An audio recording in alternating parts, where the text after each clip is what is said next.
As a serial entrepreneur who's run several successful businesses, Stephanie knows a thing or two about how to set up your environment for peak performance. So, Stephanie, what's the number one thing that you think people miss when they're setting up their own environment for peak performance? So first, real quick, I want to say thank you for giving me the chance to talk about this. As someone with ADHD, I have been like on the hunt for a decade, trying to figure out, longer actually, how do I get myself into peak performance mode. And really studying how my space is impacting my ability was not something I ever really actually put thought into originally. And I've come to the conclusion that it is more important than most of us give credit for.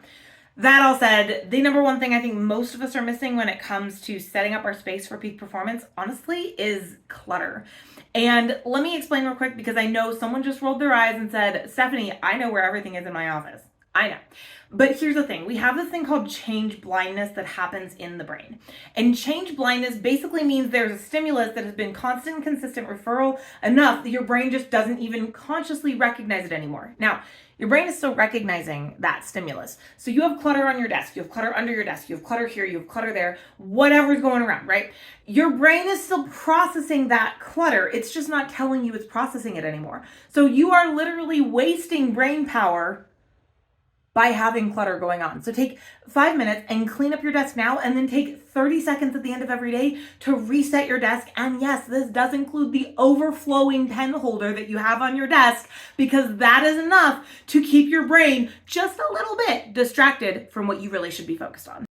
So, Stephanie, when it comes to setting up an environment for peak performance, can you give us a sneak preview of what you'll talk about during our Peak Performance Summit in August?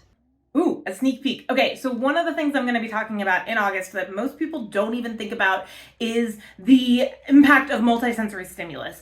Particularly, I'm going to talk about the sense of smell and having specific scents, whether these are candles or room sprays or certain things you use when you're trying to put yourself in a certain type of mode that may be challenging for you to get into, like creativity or problem solving. So this is something we're going to talk about, not just from like a theory concept, but we're going to break down the neuroscience of how it helps you get stuff from, working memory into long-term memory. And we'll talk about as much as we can in the hour we have, how sense can be a major player in your ability to peak perform. If you're an entrepreneur, a small business owner, or even someone who's running a team inside of an organization, and you know there just got to be some hacks out there to help you streamline your work, to work at a higher level, and still have time left over to enjoy your life, join us for our Peak Performance series, Time, Space, and Biohacking. You will learn some tried and true techniques for peak performance from 3 badass entrepreneurs. It's virtual, it's free, and you can register below. If you can't make it, you can get the replay. There's just no downside. So register today, and I hope to see you in August.